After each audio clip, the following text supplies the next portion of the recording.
অনেক অনেক দিন আগের কথা। ভারী এক গহীন জঙ্গলের গভীরে, যেখানে সূর্যের আলো গাছের পাতার ফাঁক দিয়ে মাটিতে পৌঁছাতো না ঠিক মতো, সেখানে ছিল এক ছোট্ট গুহা। সেই গুহার বাসিন্দা ছিল এক মায়াময় ভাল্লুক, নাম তার গণেশ, আর তার দুই ছোট্ট ছানা ভামু ও ভীমু। একটি হালকা শীতের সকাল, জঙ্গলের পাখিরা গান গাইছে, গাছের পাতার ফাঁক দিয়ে কুয়াশা ঢুকছে গুহার ভেতর। ছোট ছোট ভাল্লুক ছানাদের ঘুম ভাঙবার সময় হয়ে এলো। বাবা, পেটটা কেমন যেন গুড়গুড় করছে, মনে হচ্ছে আমার পেটটা ঠিক নেই বাবা। হ্যাঁ গো বাবা, ভীমু ঠিক বলেছে, আমারও দেখছি পেটের অবস্থা ঠিক নেই, কিন্তু আবার খুব খিদেও পাচ্ছে। জানো বাবা, আজ তো দেখলাম কোনো গাছেই আর ফল নেই, শুকনো পাতা চিবোতে চিবোতে গলা শুকিয়ে গেছে বাবা। আমার বাবুরা, তোমরা ক্ষুধার্ত? সত্যিই তো, ক্ষুধা পাওয়ারই তো কথা। তোমাদের বাবা তো এটা ভেবেই দেখেনি। তোমাদের মা যদি বেঁচে থাকতো তাহলে উনি হয়তো তোমাদের ঠিক খেয়াল রাখতো। সত্যিই তো, আমাদের এই এলাকার সব ফলই তো প্রায় শেষ। আমরা তো সব ফল খেয়েই শেষ করে দিয়েছি। কি করা যায়, কি করা যায়? শোনো ছানারা, এই আলো ছায়া জঙ্গলের ওপাশে একটা বিশাল সবুজ মাঠ আছে, নাম তার সবুজ ভূমি। শুনেছি সেখানে রসালো ফলের অনেক গাছ আছে, যেমন জাম, কাঁঠাল, বাতাবি আর মধু গাছও আছে। ওখানে যদি আমরা যেতে পারি তো আমরা হয়তো বেশ পেট ভরে ফল খেতে পারবো ওখানে। চলো, তোমরা কাল আমার সাথে ওখানে চলো, কাল আমাদের ওখানে যেতেই হবে। সেই রাতটা কেটে গেল অর্ধেক পেট ভরে। ছানারা ঘুমালেও বাবা গণেশ সারা রাত জেগে রইল সন্তানদের মুখের দিকে চেয়ে। সকালে ভোরের আলো ফুটতেই বাবা ডাক দিল, ভামু, ভীমু, ওঠো তোমরা, সকাল হয়ে গেছে। আজ তো আমাদের অনেক দূর যেতে হবে। এখানে ঘুমিয়ে ঘুমিয়ে শুধু শুধু সময় নষ্ট করে কি লাভ বলো? আমরা তো এখন নতুন জায়গার উদ্দেশ্যে যাত্রা করব। ওঠো ওঠো, তোমরা তাড়াতাড়ি ওঠো। সকালের শিশির ভেজা ঘাস পেরিয়ে নদীর পাশে থেমে একটু জল খেয়ে বিশ্রাম নিয়ে তিনজনের দল হাঁটতে লাগলো পাহাড়ি পথ ধরে সবুজ ভূমির উদ্দেশ্যে। বাবা, এটা কি লিচু গাছ? বলো না বাবা। বাবা দেখো দেখো, ওই ওখানে একটা মৌচাক, কি সুন্দর দেখতে মৌচাকটা। সাবধানে সাবধানে, ওটাতে হাত দিও না কিন্তু তোমরা। ওটাতে হাত দিলেই মৌমাছি কামড়াবে তোমাদের। খবরদার, ওইদিকে একদম যাবে না তোমরা। শেষমেশ তারা পৌঁছালো সবুজ ভূমিতে। এক অপার সবুজে ঢাকা চওড়া মাঠ, চারিদিকে গাছের সারি, রঙিন পাখি উঠছে, ফুল ফুটে আছে জায়গায় জায়গায়। তারা ফল খেতে শুরু করলো। এক গাছে জাম, এক গাছে কাঁঠাল, এক গাছে লিচু। দিন কেটে গেল তাদের মহা আনন্দে।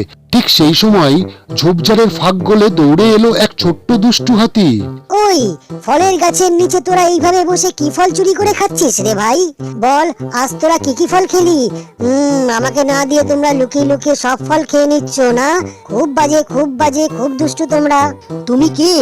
এই জঙ্গলের কোথা থেকে এলে তুমি? আমার নাম টুমটুম। আমি এই জঙ্গলের সবচেয়ে কিউট আর চালাক হাতি, কিন্তু আমার একটাও দাঁত নেই জানো বন্ধু। তাও আমি কাঁঠাল খাই, জানো কিভাবে? দাঁত ছাড়া তুমি কাঁঠাল খাও কিভাবে বলো তো? আরে আমি শুধু গন্ধ শুকি, আর বাবা যখন কাঁঠাল খায় তখন আমি সেই কাঁঠাল নিয়ে পালাই।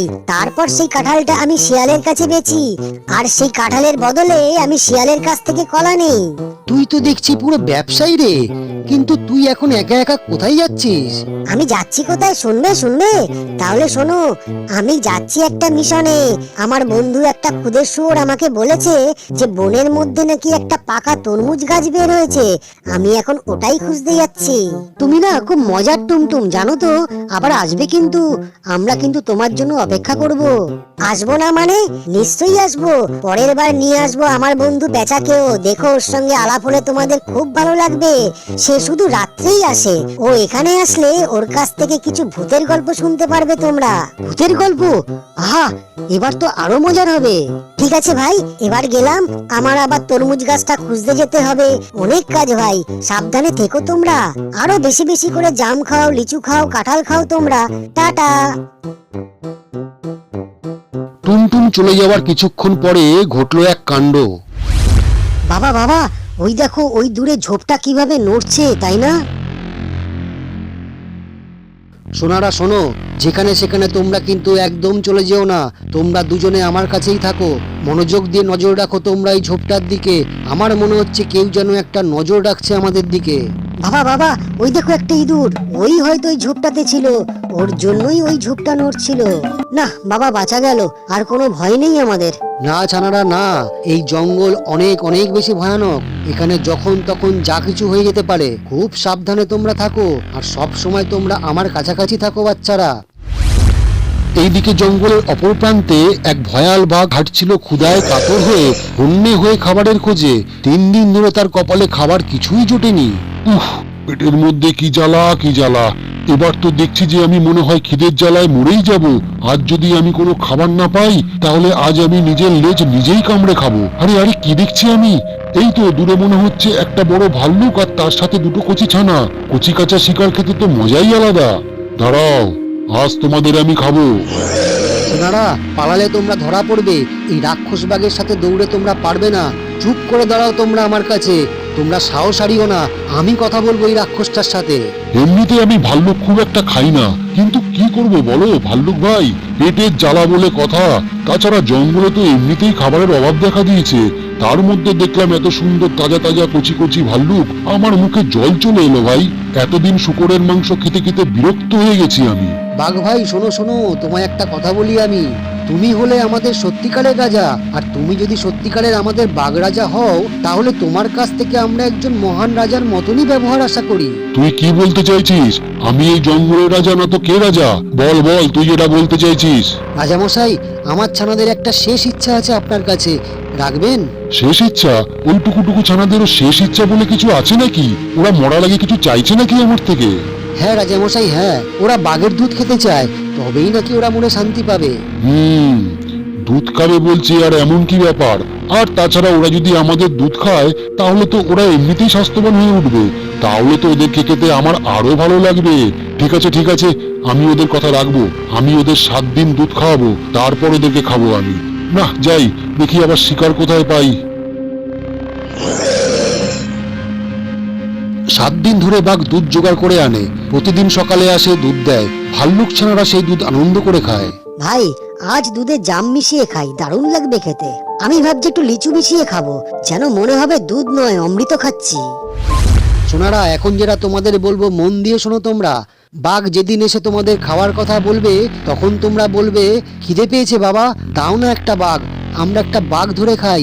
মনে থাকবে কথাটা? হ্যাঁ বাবা, মনে থাকবে মনে থাকবে। আজ আর আমি কিছু শুনবো না। কচি কাঁচা ভাল্লুক রান্না করে খাবো আজ আমি।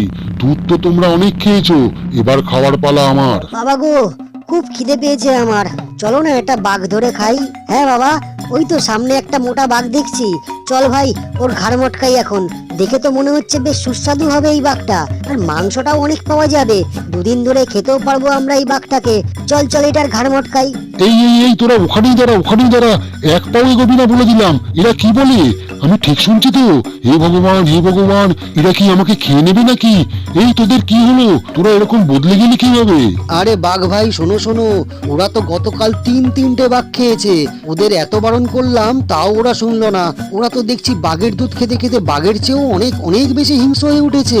বাঘের মাংস ছাড়া ওরা তো আর কিছুই খেতে চাইছে না দেখছি। এই ছানারা, আমি তো এই 7 দিন তোদের বিনা পয়সায় দুধ খাওয়ালাম বল। আমি আর এখানে কোনোদিন আসবো না। আমি আজই জঙ্গল ছেড়ে পালাবো যেদিকে দু চোখ যায়, না হলে অকালে আমার প্রাণটাই চলে যাবে মনে হচ্ছে। বাঁচাও বাঁচাও বাঁচাও, আমায় বাঁচাও। দেখলে সোনারা, সাহস আর বুদ্ধি থাকলে বাঘকেও চিরদিনের মতন তাড়ানো যায়। বাবা, তুমি তো দেখছি আমাদের সুপার হিরো বাবা। আমি তোমার মতন বুদ্ধি খাটাতে শিখবো বাবা। সবুজ ভূমিতে এই 3 জনের আবার তাদের হাসি খেলা আর খুশির দিন ফিরে এলো।